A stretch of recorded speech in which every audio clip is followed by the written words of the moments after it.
Missing is the 2023 sequel to 2018's film Searching, a film about a father looking for his missing daughter using the power of modern technology. Told through various phone and computer screens, the film actually managed to find some success using a format that, in truth, has produced way more bad movies than good ones. With the storytelling model being arguably less unique now than it was several years ago, can Missing possibly manage to match the first film's quality and impact? Let's talk about it. Missing essentially takes the plot of the first film and reverses it, having an 18-year-old daughter named June, played by Storm Reed, taking it upon herself to find her missing mother when she leaves to go on a vacation with her new boyfriend. I will say I do like this setup a bit more for a few reasons.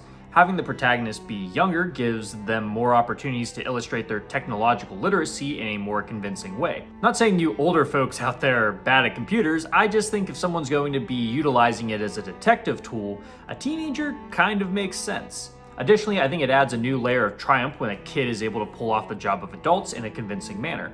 Storm Reed continues to impress me as she moves into bigger roles, and I do hope she starts to take more varied roles as they become offered to her. The supporting cast is pretty good for the most part, helping carry the emotional weight and continuing to build mystery throughout. Some characters can be very one-note or ultimately don't really do much to move the plot forward, but actors such as Nia Long do manage to bring some believability to the story. Speaking of which, I did find myself to be pretty enthralled by the central mystery. There's a lot of red herrings and misdirects that make you think you figured it out before doing a 180 and bringing back plot points from early on you may have forgotten about. The film plants a lot of subtle seeds that aren't actually there to mislead you per se, but to make you think you believe that certain theories could be true. I will say it gets pretty convoluted at times, with twist after twist after twist becoming a bit more draining, as I do think the film could have been condensed further to make it a short, tight thriller. The beginning takes a minute to get interesting, and the end could have been resolved a lot quicker, but that middle chunk of the film is still genuinely engaging. I guess my biggest issue with the film is its gimmick. Having the entire film be told through FaceTime calls and text messages is a neat concept. It's just that it's been done already, by the previous film, no less. Really, I didn't see how the film did anything all that new or interesting with the concept, at times feeling like a rehash of ideas.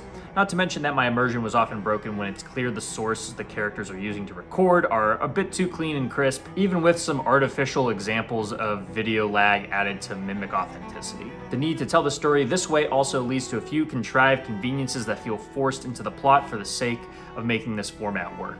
These elements aren't nearly as tight as the central conflict itself, which is a bit of a shame. There's a very intriguing and compelling mystery at heart here that honestly could have been fine being told in a more conventional way, believe it or not.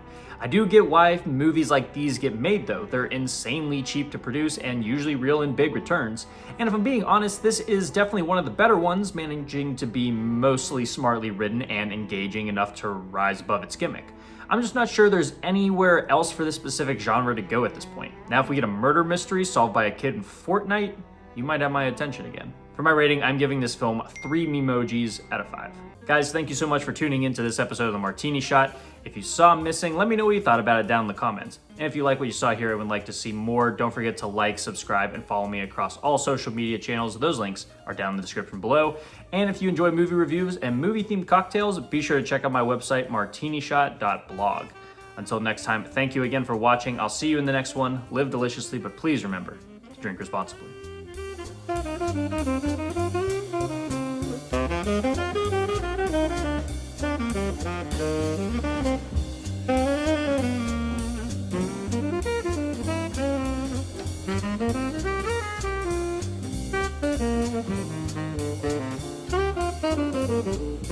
Thank you.